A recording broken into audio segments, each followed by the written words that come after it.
السلام علیکم۔ فرض کریں کہ میرے پاس یہ ہرا کنٹینر ہے اور اس ہرے کنٹینر کے اندر کچھ ایئر مالیکیولز یعنی کہ ہوا کے مالیکیولز ہیں۔ اب یہ ایئر مالیکیولز ہم فرض کر لیتے ہیں کہ یہاں کچھ درجہ حرارت ہے، کچھ ان کی اوسط یعنی کہ ایوریج کائنیٹک انرجی ہے، لیکن ان سب کی مختلف ویلوسٹیز ہوں گی اور یہ سب ادھر ادھر ٹکریں ماریں گے مختلف طریقوں سے۔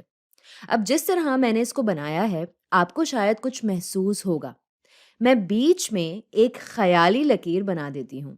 اس لکیر کی کچھ خاص اہمیت نہیں ہے، ایسا نہیں ہے کہ یہ لکیر اس کو دو حصوں میں تقسیم کر رہی ہے، میں نے صرف بنائی ہے تاکہ بائیں طرف کو دائیں طرف سے الگ دکھا سکوں۔ تو آپ دیکھ سکتے ہیں کہ بائیں جانب مالیکیولز کی ہائر کانسنٹریشن ہے یعنی کہ زیادہ تعداد ہے، اور آپ کانسنٹریشن کو میجر یعنی کہ ناپ کیسے سکتے ہیں؟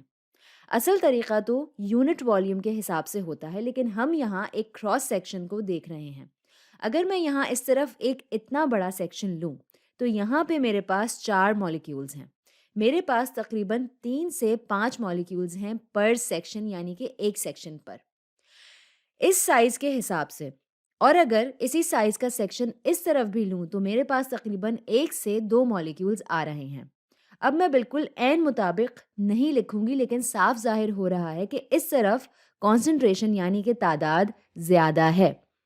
جس طرح یہ بنایا گیا ہے یہاں پہ اس طرف زیادہ مالیکیولز ہیں پر یونٹ ایریا، لیکن اس کو اگر ہم 3 ڈائمنشن کی طرح سوچیں پر یونٹ والیوم تو ہمارے پاس دائیں جانب زیادہ ہیں، تو بائیں طرف زیادہ کانسنٹریشن ہے اور کم کانسنٹریشن دائیں جانب۔ اور جب آپ کے پاس ایسی صورتحال ہوتی ہے جہاں آپ کے پاس ایک طرف ہے ہائر کانسنٹریشن یعنی کہ زیادہ کانسنٹریشن اور ایک طرف لوور یعنی کہ کم کانسنٹریشن، ہم اس کو کانسنٹریشن گریڈینٹ کہتے ہیں۔ کانسنٹریشن بدل رہی ہے زیادہ سے کم میں، تو ہم اس کو کانسنٹریشن گریڈینٹ کہیں گے۔ اب ہمیں کیا لگتا ہے کہ کیا ہوگا؟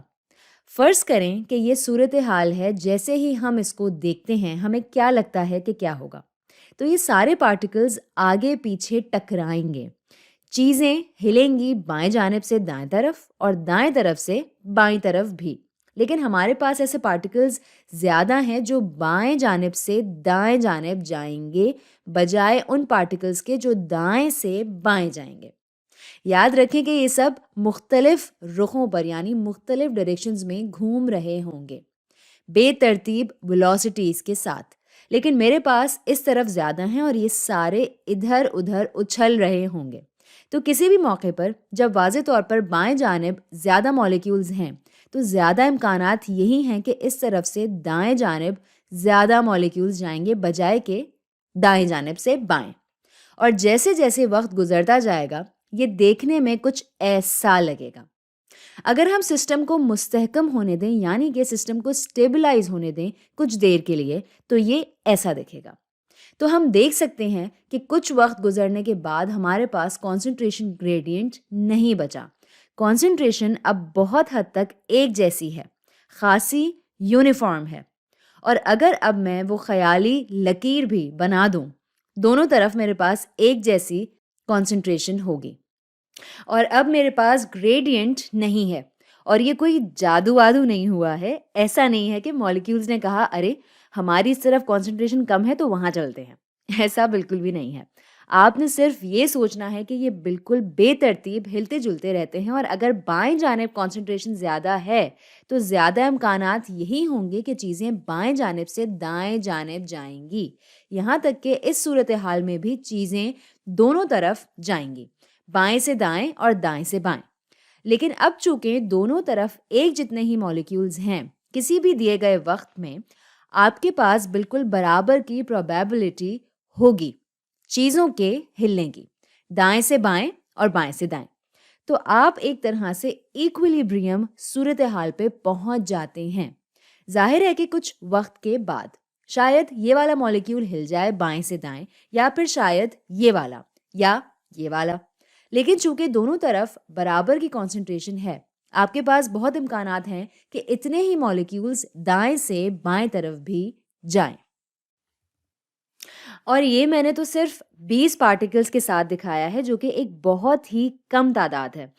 اگر ہم واقعی ایئر مالیکیولز کی کانسنٹریشن کے بارے میں بات کریں تو، یا جیسے کہ ہم دیکھیں گے جب ہم سیلولر میمبرینز کے بارے میں سوچیں گے، جب ہم مختلف قسم کے مالیکیولز کے بارے میں سوچیں گے کسی ایکوس سولوشن میں، ہم بات کرتے ہیں 20 سے کئی زیادہ مالیکیولز کی، ہزاروں لاکھوں میں ہوں گے، لیکن تب بھی ان کا ایک طرف سے دوسری طرف جانا ایسے ہی ہوگا، لیکن اس طرف پروبیبلٹی بائیں سے دائیں طرف جانے کی زیادہ ہے، اور اس لیے آپ دیکھتے ہیں چیزوں کو ہلتے یا جاتے ہوئے زیادہ کانسنٹریشن والی جگہ سے کم کانسنٹریشن والی جگہ تک۔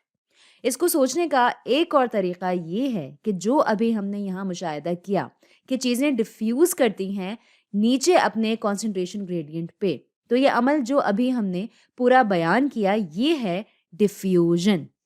اور جیسے جیسے ہم مختلف قسم کے سسٹمز کے بارے میں پڑھیں گے تو ہم دیکھیں گے کہ یہ عمل بہت اہم ہے بایولوجیکل سسٹمز کے لیے، یہاں تک کہ کیمیکل سسٹمز کے لیے بھی، کیونکہ اس میں کوئی اضافی توانائی کی ضرورت نہیں ہوتی مالیکیولز کو ادھر سے ادھر لے جانے کے لیے، یہ نیچرلی یا خود بخود ہوتا ہے۔ اور ایک بار پھر سے بتاتی چلوں کہ یہ کوئی جادو نہیں ہے، صرف زیادہ چیزیں اس طرف ہیں تو زیادہ امکانات بھی چیزوں کے بائیں طرف سے دائیں طرف جانے کے ہیں، بجائے کہ سیدھے ہاتھ سے الٹے ہاتھ کی طرف جائیں۔ اور میں اس پوائنٹ کو اور زیادہ واضح کرنا چاہتی ہوں، آپ ابھی بھی دائیں طرف سے بائیں طرف جا سکتے ہیں۔ مثال کے طور پر یہ والا مالیکیول بجائے کہ وہ نیچے کی طرف جائے، یہ بالکل ممکن ہے کہ وہ دائیں سے بائیں طرف چلا جائے۔ ایسا نہیں ہے کہ ہر چیز بائیں سے دائیں ہی جائے گی، لیکن صرف امکانات زیادہ ہیں کہ ایسا ہو۔ اور چونکہ یہ ساری چیزیں مختلف ترتیب ڈائریکشنز میں ہلتی جلتی رہتی ہیں، اس لیے یہ کہیں بھی جا سکتی ہیں۔